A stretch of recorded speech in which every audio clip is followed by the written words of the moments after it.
জমিতে এখন প্রায় 3 ফুট বা 5 ফুট পরিমাণ পানি আছে।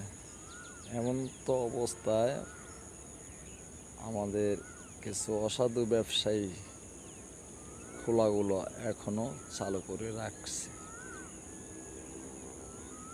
এই খোলার দুমায় ফসলাদি কৃষি জমি থেকে ধরে মানুষের শ্বাস প্রশ্বাস কষ্ট, নানান পদের রোগ ব্যাধি এই এলাকার প্রায় এই প্রায় 10 বছরের ভিতরে প্রায় 2,500 লোক এই মৃত্যুবরণ করছে।